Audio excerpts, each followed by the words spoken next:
Hello, and welcome to the inaugural episode of Tea, Talk and Textbooks, where we delve into the English language, British culture and much more. I'm your host, Tim, an ESL tutor with a taste for tea and a fondness for the English language. Whether you're an English learner or a tea aficionado, this podcast is for you. Don't forget to check the show notes for a transcript and glossary to help you along. I also encourage shadow reading, listening and then repeating aloud. It's a fantastic way to improve your pronunciation and fluency. So let's get started, shall we? Meet James, a young man from a quaint British village who had recently moved to London for university. James was what you'd call a tea aficionado.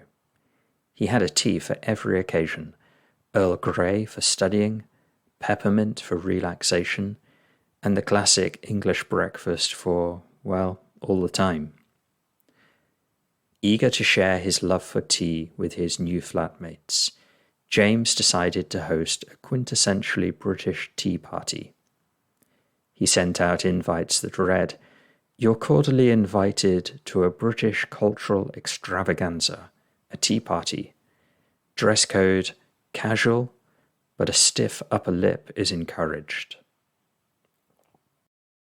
The day arrived, and James was in the kitchen, brewing various teas and setting out an array of biscuits and scones.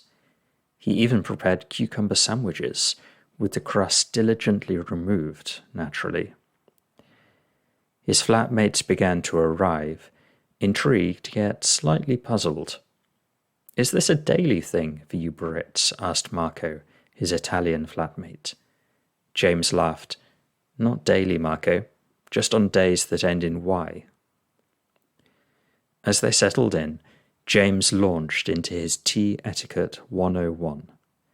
Rule number 1, milk last, he stated, pouring tea with the finesse of a seasoned sommelier. His flatmates watched in awe, some even jotting down notes. Rule number 2, mastering the biscuit dunk, James continued, showing how to dip a digestive just right. Too quick, and it's just a biscuit. Too long, and you've got a soggy mess. Laughter filled the room as Marco's biscuit fell apart in his tea.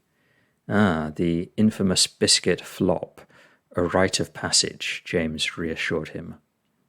As they enjoyed their tea and scones, James felt a sense of accomplishment. He had successfully inducted his international flatmates into the hallowed British tradition of tea drinking. "Congratulations. You're all now honorary Brits," he declared, lifting his teacup for a toast.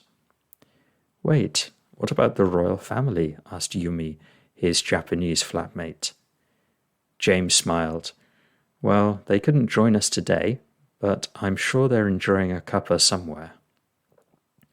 And so James' tea parties became a regular fixture in the flat, a slice of British culture in cosmopolitan London.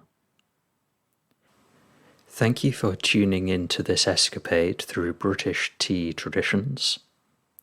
I hope you enjoyed it as much as James enjoyed hosting his tea party.